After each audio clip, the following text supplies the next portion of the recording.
अरे संजय, चल यार आज मजा करेंगे। बार से बाहर निकलते समय उमेश संजय से बोला। दिनेश भी उनके साथ था। संजय ने कहा, मैंने पहले ही बहुत ज्यादा शराब पी ली है और अब मैं इस हालत में नहीं हूँ कि कहीं जा सकूं। उमेश और दिनेश ने संजय की बात नहीं सुनी और उसे पकड़कर जबरदस्ती कार में बिठाया और एक होटल में जा पहुँचे। वहां पहुंचकर उमेश और दिनेश ने एक कमरा ले लिया।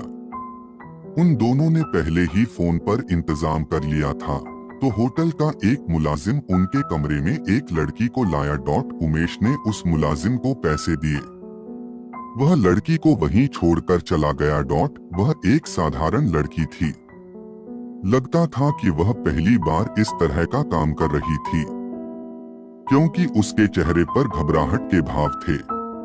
उसके कपड़े भी साधारण थे और कई जगह से फटे हुए थे। संजय उस लड़की के चेहरे को एकटक देख रहा था। उसे उसमें मासूमियत और घबराहट के मिले-जुले भाव नजर आ रहे थे, जबकि उमेश और दिनेश उसको केवल हवस की नजर से देखे जा रहे थे। तभी उमेश लड़खड़ाता हुआ उठा और उसने दिनेश व संजय को बाहर जाने के लिए कहा। वे दोनों बाहर आ गए। अब कमरे में केवल वह लड़की और उमेश थे।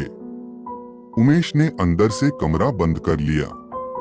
संजय को यह सब बिल्कुल भी अच्छा नहीं लग रहा था, लेकिन उमेश और दिनेश ने इतनी ज्यादा शराब पी ली थी कि उन्हें होश ही न था कि वे क्या कर रहे हैं। काफी देर हो गई तो संजय ने दिनेश को कमरे में जाकर देखने को कहा। दिनेश शराब के नशे में चूर था। लड़खड़ाता हुआ कमरे के दरवाजे पर पहुंचकर उसे खटखटाने लगा। काफी देर बाद लड़की ने दरवाजा खोला। उस लड़की ने दिनेश से कहा कि उसका दोस्त सो गया है, उसे उठा लो। नशे की हालत में चूर दिनेश उस लड़की की बात सुनने के बजाय पकड़कर उसे अंदर ले गया और दरवाजा बंद कर लिया। संजय दूर बरामदे में बैठा यह सब देख रहा था। दिनेश को भी कमरे में गए काफी देर हो गई तो संजय ने दरवाजा खड़काया। इस बार भी उसी लड़की ने दरवाजा खोला। वह अब परेशान दिख रही थी। उसने संजय की तरफ देखा और कहा, बाबू, ये लोग कुछ कर भी नहीं कर रहे और मेरा पैसा भी नहीं दे रहे हैं। मुझे पैसे की जरूरत है और जल्दी घर भी जाना है। कहते हुए उस लड़की का गला बैठ सा गया। संजय ने लड़की को अंदर चलने को कहा और थोड़ी देर में उसे उसी होटल के दूसरे कमरे में ले गया।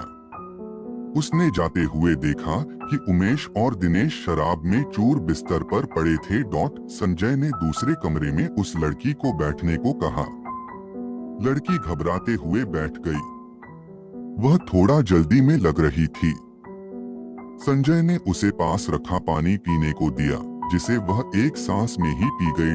पानी पीने के बाद वह लड़की खड़ी हुई और संजय से बोली, बाबू, अब जो करना है जल्दी करो, मुझे पैसे लेकर जल्दी घर पहुंचना है। संजय को उसकी मासूम बातों पर हंसी आ रही थी।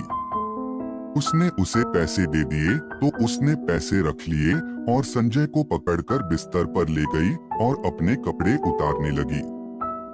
संजय ने उसका हाथ पकड़ा और कपड़े खोलने को मना किया। लड़की बोली, नहीं बाबू, कस्तूरी ऐसी लड़की नहीं है जो बिना काम के किसी से भी पैसे ले ले। मैं गरीब जरूर हूँ, लेकिन भीख नहीं लूंगी। संजय अब बोल नहीं पा रहा था। तभी कस्तूरी ने संजय का हाथ पकड़ा और उसे बिस्तर पर ले गई। यह सब इतना जल्दी में हुआ कि संजय कुछ कर नहीं पाया। कस्तूरी ने जल्दी से अपने कपड़े उतारे और संजय के भी कपड़े उतारने लगी। अब कस्तूरी संजय के इतने नजदीक थी कि उसके मासूम चेहरे को वह बड़े प्यार से देख रहा था। वह कस्तूरी की किसी बात का विरोध नहीं कर पा रहा था। उसके मासूम हाव भाव व चेहरे से संजय की नजर हटती, तब तक कस्तूरी वह सब कर चुकी थी जो पति पत्नी करते हैं। कस्तूरी ने जल्दी से कपड़े पहने और होटल के कमरे से बाहर निकल गई। संजय अभी भी कस्तूरी के ख्यालों में खोया हुआ था। समय बीतता गया, लेकिन संजय के दिमाग से कस्तूरी निकल नहीं पा रही थी। एक दिन संजय बाजार में सामान खरीद रहा था। उसने देखा कि कस्तूरी भी उसके पास की ही एक दुकान से सामान खरीद रही थी। संजय उसको देखकर खुश हुआ। उसने कस्तूरी को आवाज दी तो कस्तूरी ने मुड़कर देखा और फिर दुकानदार से सामान लेने में जुट गई। संजय उसके पास पहुंचा। कस्तूरी ने संजय की तरफ कोई ध्यान नहीं दिया। कस्तूरी ने सामान खरीदा और दुकान से बाहर निकल गई। संजय उसे पीछे से आवाज देता रहा, लेकिन उसने अनसुना कर दिया। कुछ दिन बाद संजय को कस्तूरी फिर दिखाई दी। उस दिन संजय ने कस्तूरी का हाथ पकड़ा और उसे भीड़ से दूर खींच कर ले गया और उससे उसकी पिछली बार की हरकत के बारे में पूछना चाहा तो संजय के पैरों की जमीन खिसक गई। उसने देखा कस्तूरी का चेहरा पीला पड़ चुका था और वह बहुत कमजोर हो गई थी। उसने अपनी फटी चुनरी से अपना पेट छिपा रखा था। जो कुछ बाहर दिख रहा था। कस्तूरी वहां से जाने के लिए संजय से जोर आजमाइश कर रही थी। संजय ने किसी तरह उसे शांत किया और भीड़ से दूर एक चाय की दुकान पर बिठाया। संजय ने गौर से कस्तूरी के चेहरे की तरफ देखा तो उसका दिल बैठ गया। कस्तूरी सचमुच बहुत कमजोर थी। संजय ने कस्तूरी से उसकी इस हालत के बारे में पूछा तो पहले तो कुछ नहीं बोली, लेकिन संजय ने प्यार से उसके सिर पर हाथ फेरा तो वह रोने लगी। संजय कुछ समझ नहीं पा रहा था। कस्तूरी ने अपने आंसू पोंछे और बोली, बाबू, मेरी यह हालत उसी दिन से है जिस दिन आप और आपके दोस्त मुझे होटल में मिले थे। संजय ने उसकी तरफ सवालिया नजरों से देखा तो वह फिर बोली, बाबू, मैं कोई धंधे वाली नहीं हूँ। मैं उस गंदे नाले के पास वाली कच्ची झोंपड़पट्टी में रहती हूँ। उस दिन पुलिस मेरे भाई को पकड़ कर ले गई थी क्योंकि वह गली में चरस गांजा बेच रहा था। उसे जमानत पर छुड़ाना था और मेरे माँ बाप के पास पैसा नहीं था। अब मुझे ही कुछ करना था। मैंने अपने पड़ोस में सबसे पैसा मांगा, लेकिन किसी ने नहीं दिया। थक-हार कर मैं बैठ गई तो मेरी एक मौसी बोली कि इस बेरहम जमाने में कोई मुफ्त में पैसा नहीं देता। मौसी की यह बात मेरी समझ में आई और मैं आप और आपके दोस्तों तक पहुंच गई। कस्तूरी चुप हुई तो संजय ने अपने चेहरे के दर्द को छिपाते हुए पूछा, तुम्हारी यह हालत कैसे हुई? कस्तूरी ने कहा, बाबू, यह जानकर आप क्या करोगे? यह तो मेरी किस्मत है। संजय ने फिर जोर दिया तो कस्तूरी बोली, बाबू, उस दिन आपके दिए गए पैसे से मैं अपने भाई को हवालात से छुड़ा लाई तो भाई ने पूछा कि पैसे कहाँ से आए। मैंने झूठ बोल दिया कि किसी से उधार लिए हैं। थोड़ी देर चुप रहने के बाद वह फिर बोली, बाबू, सबने पैसा देखा, लेकिन मैंने जो जिस्म बेचकर एक जान को अपने शरीर में आने दिया तो उसे सब नाजायज कहने लगे और जिस भाई को मैंने बचाया था वह मुझे धंधे वाली कहने लगा और मुझे मारने लगा। वह मुझे रोज ही मारता है। यह सुनकर संजय के कलेजे का खून सूख गया। इस सब के लिए वह खुद को भी कसूरवार मानने लगा। उसकी आंखों में भी आंसू छलक आए थे। कस्तूरी ने यह देखा तो वह बोली, बाबू, इसमें आपका कोई कसूर नहीं है। अगर मैं उस रात आपको जिस्म नहीं बेचती तो किसी और को बेचती। लेकिन बाबू, उस दिन के बाद से मैंने अपना जिस्म किसी को नहीं बेचा। यह कहते हुए वह चुप हुई और कुछ सोचकर बोली, बाबू, उस रात आपके अच्छे बर्ताव को देखकर मैंने फैसला किया था कि मैं आपकी इस प्यार की निशानी को दुनिया में लाऊंगी और उसी के सहारे जिंदगी गुजार दूंगी, क्योंकि हम जैसी गरीब लड़कियों को कहाँ कोई प्यार करने वाला जीवन साथी मिलता है। इतना कहकर कस्तूरी का गला भर आया।